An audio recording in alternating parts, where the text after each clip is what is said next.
방송통신위원회의 2024년도 업무 계획에 관해 설명드리도록 하겠습니다.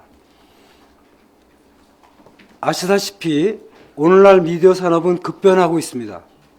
OTT 등 신유형 미디어의 급성장으로 전통 미디어인 방송은 성장이 정체되고 있습니다. 상업성에 치중한 전략 등에 따라 미디어의 공공성이 약화되고 있는 가운데 신유형 미디어는 확대된 영향력에 걸맞는 사회적 책임 수행이 미흡하다는 지적이 있습니다.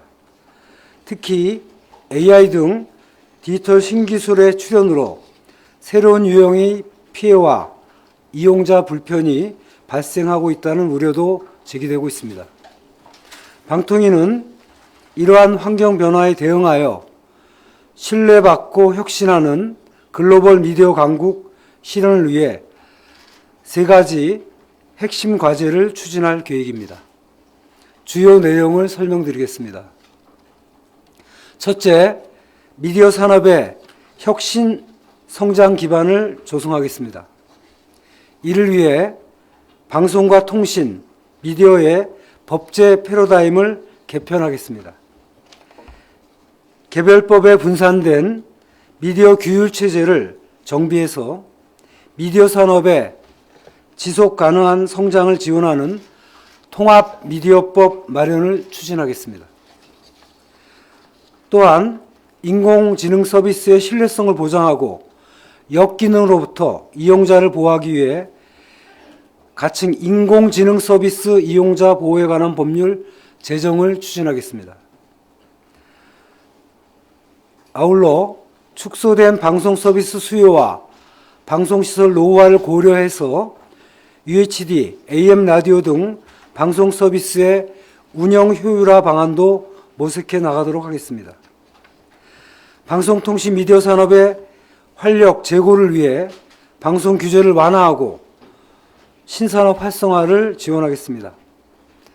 지난 13일 국무총리 산하 미디어 콘텐츠 산업융합 발전위원회에서 관계부처 합동으로 발표한 바와 같이 방송사의 안정적인 사업 운영을 위해 허가 승인 유효기간 범위를 확대하는 한편 방송과 OTT와의 규제 불균형을 해소하고 방송 경쟁력을 강화하기 위해 소유 겸용 편성 규제 개선 방안을 마련하겠습니다.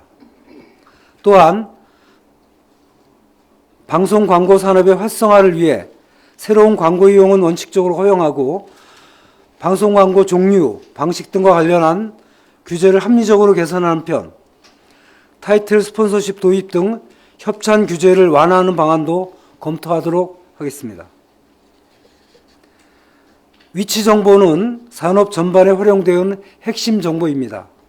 위치 정보 관련 산업의 혁신 성장을 위해 산업자 진입 장벽을 완화하는 등 관련 규제를 완화하도록 하겠습니다. 특히 위치정보 산업 일자리 창출과 산업 활성화를 위해 우수 비즈니스 모델 공모전을 개최하고 맞춤형 컨설팅을 위한 지원도 추진하겠습니다. 그리고 방송통신 미디어 시장의 공정경쟁 환경을 조성해 나가겠습니다.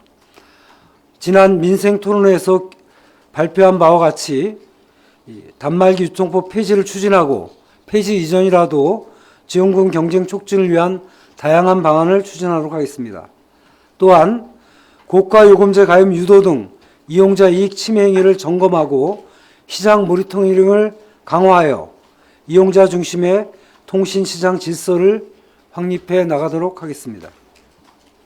최근 요금 변동이 발생한 OTT 등에 대하여 금지행위 위반 여부에 대한 사실조사를 실시하고 유무선 결합상품 판매 시 이용자 차별 등 방송, 통신 시장의 불공정 행위에 대하여 적극 대응하도록 하겠습니다. 두 번째, 미디어의 공공성을 재정립하겠습니다.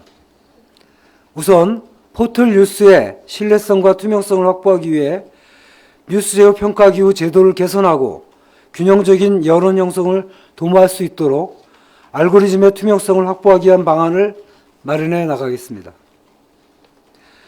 허위 조작 정보의 확산을 방지하고 폐해를 최소화하기 위해 허위 조작 정보 근절 종합 대책을 마련하고 플랫폼사의 자율규제 활성화를 위해 모니터링, 신고 처리, 기술적 관리적 조치 등에 대한 가이드라인을 마련하겠습니다. 국내외 전문가의 팩트체크 결과 공유 플랫폼을 운영하여 팩트체크 결과의 편향성이 최소화되도록 하겠습니다. 그리고 방송의 공공성과 공익성을 제고하기 위해 제어가 재승인 시 공적 책임에 대한 평가를 강화하고 허위, 기만, 왜곡 방송으로 심의 규정을 반복 위반하는 사업자의 제재를 강화하는 등 방송 평가를 개선하도록 하겠습니다. 재난방송 체제 일원을 위한 특별법을 제정하고 재난방송 수신환경 실태조사를 경련에서 매년 시행하는 것으로 개선하는 한편 주요 방송시설 점검 대상을 확대하는 등 방송 재난에 대한 대응도 강화하겠습니다. 그리고 수신료 분리증수 제도가 안착되도록 적극 지원하는 한편 수신료 관련 회계분리, 사용 내역 공개 등 투명성 확보 방안을 계속 검토할 계획입니다. 국민들의 사교육비 절감을 위해 온라인을 통한 교육 콘텐츠 무료 제공을 확대하고 EBS 교육방송과 지역, 중소방송 등 공익적 콘텐츠에 대한 제작 지원도 확대하겠습니다. 셋째, 디지털 동행사회를 구현하겠습니다. 우선 누구나 차별 없이 미디어에 접근할 수 있도록 미디어 접근권을 확대해 나가도록 하겠습니다. 디지털 취약계층 보호를 위해 재외국민의 여권 기반 본인 확인 수단을 마련하고 14세 미만 아동의 본인 확인 절차 개선을 위해 본인 확인 기관이 가족관계 등록부를 온라인으로 열람이 가능하도록 추진하겠습니다. 그리고 시각, 청각장애인 등 소외계층에 대한 미디어 적극성을 계속 강화해 나가도록 하겠습니다. 맞춤형 TV 보급을 전년도 2만 대에서 금년에는 3만 2천 대로 확대하고 장애인 방송 온라인 콘텐츠 제작 지원 대상을 기존 지상파 종편에서 보도 PP까지 확대하도록 하겠습니다. 장애인 방송 평가 체제를 구축해서 그 방송의 품질도 제고하도록 하겠습니다.